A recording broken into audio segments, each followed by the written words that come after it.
je me suis forcée à dormir et en fait ça s'est arrêté d'un coup et puis j'ai jamais su c'était quoi en fait, j'ai jamais, il y avait, ça c'est jamais revenu, on n'avait jamais vu de souris ou de trucs dans le... Donc voilà, on n'a jamais su.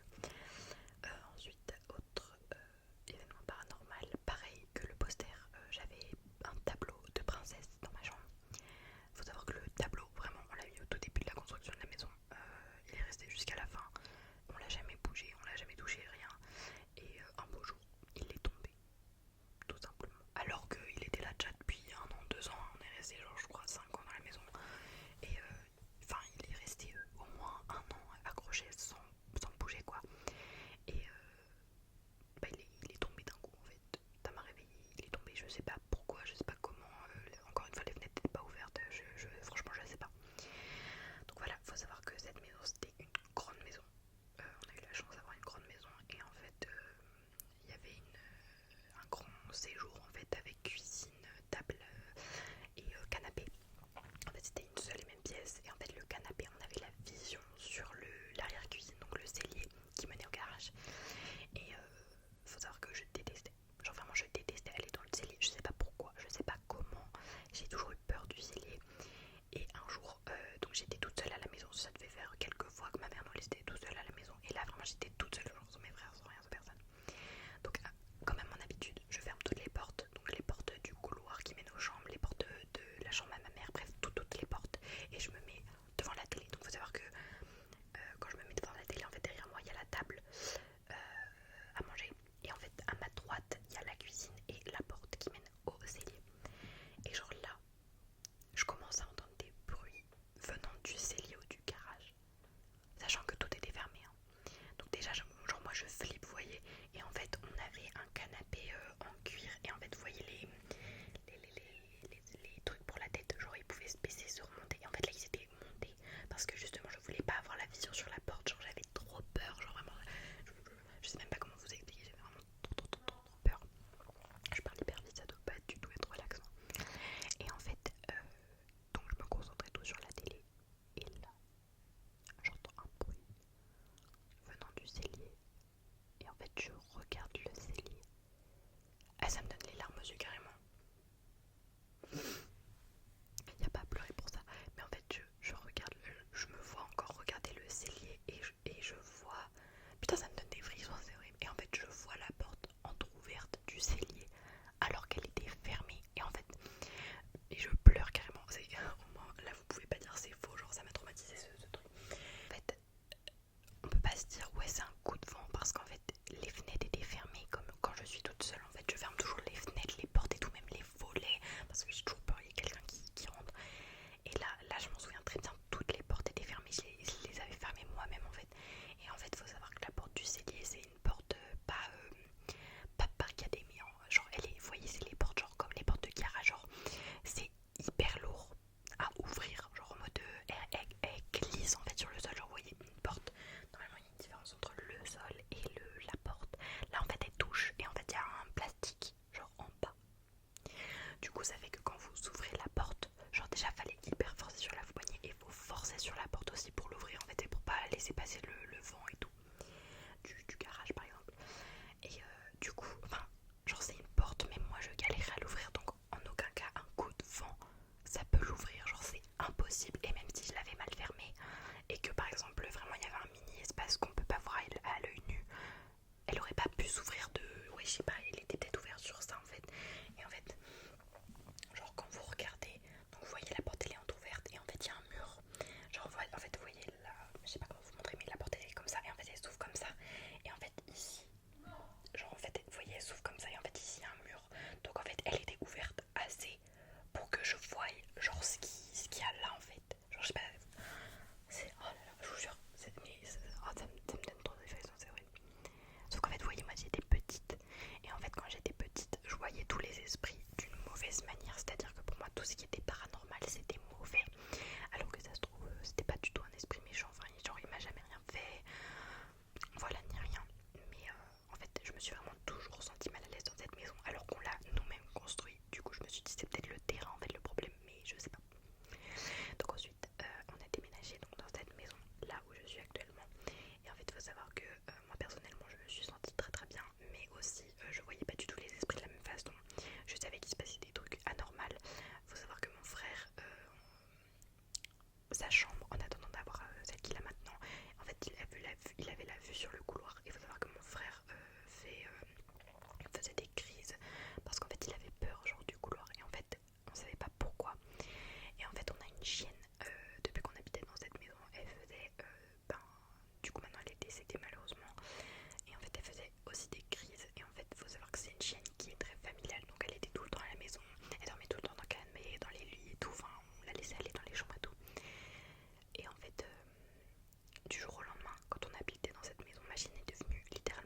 insociable, c'est-à-dire que elle ne voulait pas rester dans la maison. Genre elle ne voulait pas rester, elle demandait tout le temps à sortir. En fait elle allait dehors et elle allait toujours au même endroit. Donc en fait c'est sur le côté de la maison. Il y avait 2 barils d'eau que l'ancienne propriétaire avait laissé. Et en fait il y avait 2 barils d'eau et il y avait un trou entre les deux d'ombre en fait où il y avait de l'ombre. Et elle allait tout le temps ici s'imaginer, mais vraiment tout le temps. Genre elle sortait dehors et elle allait se coucher, genre elle allait dormir là-bas, mais que là-bas.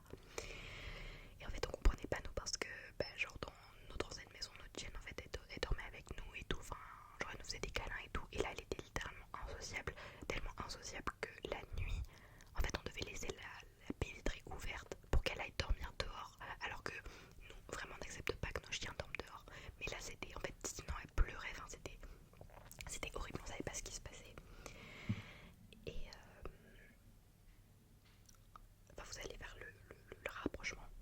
Mais il faut savoir que l'ancien propriétaire de la maison était mort quelques mois avant qu'on achète la maison. Donc je pense que vous avez fait le rapprochement. Et en fait moi, on a en fait quand on l'a acheté, on a fait un agrandissement. Donc là je suis dans l'agrandissement. Et en fait il y a la chambre du coup de mon frère qui faisait des crises ou qui est aussi dans l'agrandissement. Et en fait donc je vous ai dit ma chienne pouvait dormir sur les lits. Et un jour ma chienne en fait elle recommençait un peu à dormir sur les lits. Enfin en fait elle avait jamais arrêté, mais c'était très rare qu'elle dormait sur les lits. Et en fait un jour je me suis réveillée en plein milieu de la nuit et en fait j'ai senti une pression au niveau de mes pieds. Et en fait je me suis pas posé de questions, je me suis dit c'est ma chienne qui dort au niveau de mes pieds. Genre en fait je me souviens vraiment que la couette s'est aplatie. Genre vraiment c'est pas juste genre comme si j'avais levé les pieds et que la couette retombe. Non non, vraiment qui s'est enfoncée en fait dans le matelas. Et en fait je me suis dit c'est ma chienne qui change de position quoi et qui dort à côté de mes pieds, parce que ma chienne en fait elle dormait toujours au niveau de mes pieds quand elle dormait avec moi. Parce que c'est un petit chien en fait, genre il est pas grand, il peut monter sur les lits quoi. Et du coup j'essaie de m'endormir et tout, en fait je la caresse pas quoi, enfin je suis fatiguée, je m'endors quoi. Et quelques minutes passent et en fait je me dis mais what the fuck, genre ma chienne ne respire pas. Genre j'entends pas sa respiration, sachant qu'en fait c'est un staffy. Et un staffy en fait genre ça ronfle pas, mais t'entends sa respiration en temps normal. Ou du moins genre de temps en temps ils font des comme ça, des grosses inspirations. Et je l'entends pas. Du coup moi je fais quoi? Je me lève, j'allume la lumière de mon lit et je vois personne. Je vois personne sur mon lit. Genre je vois rien, en mode je vois vraiment rien du tout, du tout, du tout. Et genre là du coup je commence à paniquer parce que je me dis mais c'est pas possible en fait. Il y a 2 minutes j'ai senti une pression sur moi en fait. Donc du coup je flippe, genre vraiment je flippe. Je vais voir dans la chambre de mon frère s'il n'y a pas ma chienne. Ma chienne je la trouve pas. Et en fait ma chienne était dans le salon, sur le canapé. Sauf qu'en fait si ma chienne était partie en fait, était vraiment sur mon lit et qu'elle était partie, je l'aurais entendu déjà descendre du lit, parce que du coup avec leurs ongles en fait quand il y a l'impact sur le parquet, genre ça fait extrêmement beaucoup de bruit.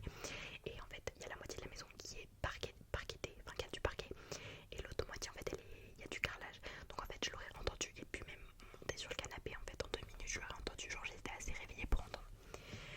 Je ne sais pas c'était quoi, enfin en fait si je sais parce que je vais vous expliquer, mais voilà, du coup j'avais eu trop peur. Et en fait ma chienne c'était comme un chat, genre elle voyait des trucs et tout, enfin genre parfois elle fixait des points comme ça, comme ça, comme ça. Et du coup en fait on a décidé de faire appel à une brouteuse. Je rappelle encore une fois que j'étais la seule qui y croyait. Et en fait on a décidé de faire appel à une brouteuse, surtout ma mère, parce que ma mère commençait à trouver qu'il y avait quelque chose qui n'était pas normal dans le comportement de ma chienne. Et en fait la brouteuse, à peine elle est rentrée chez nous, elle a fait il y a quelqu'un. Genre vraiment elle est rentrée, j'étais là, elle a dit il y a quelqu'un. Et genre du coup on lui a expliqué la situation. Et en fait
chienne à lui, à lui dire en mode tu dois dormir là, genre comme si l'ancienne niche en fait de son chien était ici, et du coup ma chienne, comme elle avait peur de lui, et ben en fait elle l'écoutait et elle allait dormir à l'ancien emplacement de la niche de l'ancien chien. Mais genre un truc de ouf quoi, parce qu'on s'est dit mais on lui a même pas dit l'endroit en fait, genre comment c'est possible, et on savait même pas qu'il avait un chien l'ancien propriétaire, on savait juste qu'il était mort. Et du coup suite à ça on a demandé à l'ancienne propriétaire, qui elle était vivante, s'ils avaient un chien, et effectivement ils avaient bien eu un chien. Donc suite à ça elle a fait un tour de la maison et tout, elle est passée dans ma chambre, donc je rappelle chambre qui a été, c'est un agrandissement, l'ancien propriétaire ne connaissait pas cette chambre, et elle est revenue dans le salon et elle m'a dit quoi, elle m'a dit que l'ancien propriétaire me regardait dormir. Donc c'était probablement pour ça que je l'avais senti en fait sur mon lit, c'était peut-être qu'ils étaient assis, je sais pas, en fait j'ose même pas y penser, franchement ça me fait flipper. Mais il m'a dit qu'en fait il allait dans les chambres, genre même celle de l'agrandissement, et qu'il nous regardait dormir, genre moi et mon frère. Trop bizarre. Genre vraiment je vous jure ça me fait trop peur. Ça me fait trop peur. Et du coup elle l'a fait partir. Et à partir du moment où elle l'a fait partir, ma chienne n'allait plus dehors, enfin genre elle allait juste pour faire ses besoins quoi. Genre elle avait repris sa vie d'avant en fait, il s'est plus jamais rien passé, mes frères n'avaient plus peur. Et on peut pas dire oui mais c'est parce que la brouteuse est venue, parce qu'on peut dire psychologiquement un humain, oui il pourrait se dire comme elle est venue, bah c'est bon il est parti. Mais genre là c'est ma chienne en fait, genre ma chienne elle a pas la même conscience que nous. Et elle aussi en fait, elle-même elle avait arrêté d'avoir peur en fait. Donc il était vraiment parti, et depuis il s'est rien passé, enfin genre là récemment il s'est rien passé du tout. J'essaie de réfléchir, mais dans cette maison en tout cas il s'est rien passé. Après il m'est pas arrivé trop de trucs paranormaux dans les autres maisons quoi. Mais voilà, du coup voilà, je crois que je n'ai plus d'anecdotes à raconter. J'essaie de